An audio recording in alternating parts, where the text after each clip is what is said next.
All right, let's talk about something that's kind of like the secret engine room of any successful business: capacity management. It's this crucial piece of strategy that often gets overlooked, but trust me, getting it wrong can seriously sting your bottom line. So let's just jump right into the heart of it all. It really boils down to this one simple but, wow, incredibly tricky question. How much can a company actually produce? When the rubber meets the road. And the answer? Well, it's a lot more complicated than you might think. To even begin to answer that question, we've got to get our terms straight. See, in the world of management accounting, capacity isn't just one number. Nope, it's actually split into three different levels, and each one tells a completely different story about what a company is capable of. First up, you've got theoretical capacity. Just think of this as the absolute fantasy, perfect world scenario. Where machines never break down, nobody ever takes a coffee break, and not a single mistake is ever made. It's a nice idea, a useful benchmark maybe, but it's not real life. And that's exactly why you should never, ever base your budget on this number. I mean, really, if you're planning for perfection, you're pretty much just planning to fail, right? The real world has hiccups, and we need a way to measure capacity that actually accounts for them. And that brings us to something way more useful: practical capacity. This is where we get real. This is the highest level of output you can reasonably hit because it takes into account all the normal stuff, setting up machines, regular maintenance, all those little operational pauses. This is the number that savvy businesses actually use for planning. And finally, there's normal capacity. This one zooms out a little bit to see the bigger picture. It's not about what you can do in your best week or your best month.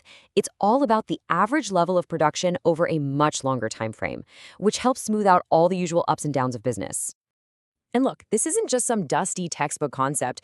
Knowing these differences is absolutely fundamental. In fact, if you ask a manager which term describes the average level of output over time, their answer, which, of course, is normal capacity, tells you a lot. Getting this right is a cornerstone of good management, for sure. So let's just put the two big ones side by side for a second. On one hand, you have theoretical capacity. That's the perfect world dream. It's great for engineering goals, but honestly, it's pretty dangerous for your finances. And on the other hand, you've got practical capacity. That's your realistic, feet-on-the-ground plan. It accepts that downtime happens and helps you match up your costs with what you're actually doing. Okay, so we've got the definitions down. We know the lingo. But how do you actually use this stuff? Well, that's where the strategy comes in. That's capacity planning. Really, when you boil it all down, capacity planning is just about making sure that what your company can make lines up with what the market actually wants to buy. It's this constant balancing act to make sure you don't have too much stuff or too little. And hey, don't just take my word for it. The Institute of Management Accountants said it perfectly way back in 1996. You can't get the most value out of your company if you don't even understand what your resources are capable of in the first place. It all begins right there. So how does this whole planning thing actually work day to day? Well, the entire process is really built on three core assessments.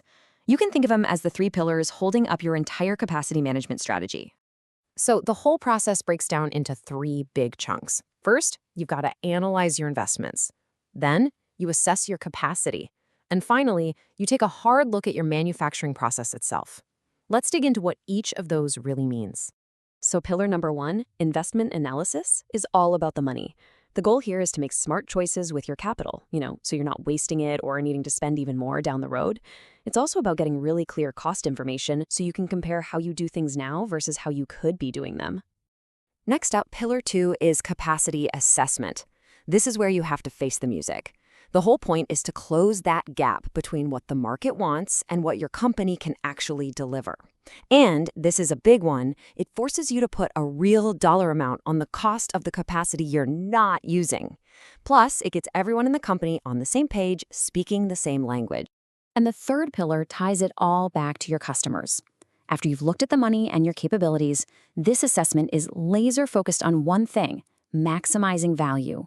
That means being absolutely ruthless about getting rid of waste now and in the future, and using data to analyze changes before you pull the trigger. So, we've walked through the definitions, we've gone over the process, but why does any of this really matter? What's the real-world, tangible impact on the business? Let's connect these dots directly to a company's financial health. Okay, let's be crystal clear about this, because it's probably the most important takeaway.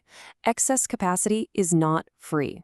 Every single machine that's sitting there idle, every square foot of warehouse space you're not using, it's all silently bleeding money.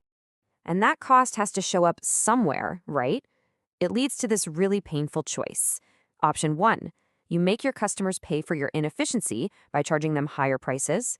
Or option 2, that cost just chews right through your profits and you have to report lower income. There's no secret door number 3. That's it. I mean, the financial stakes here are incredibly high.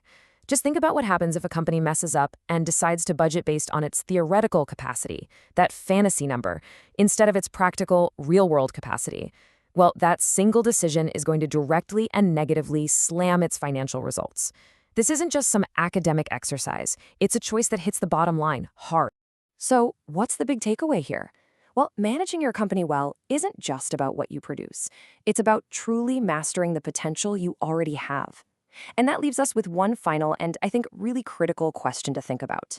What is the true hidden cost of all the factory space, the equipment, and the people that a business has but doesn't actually use? That's the billion-dollar question that this whole process helps us answer.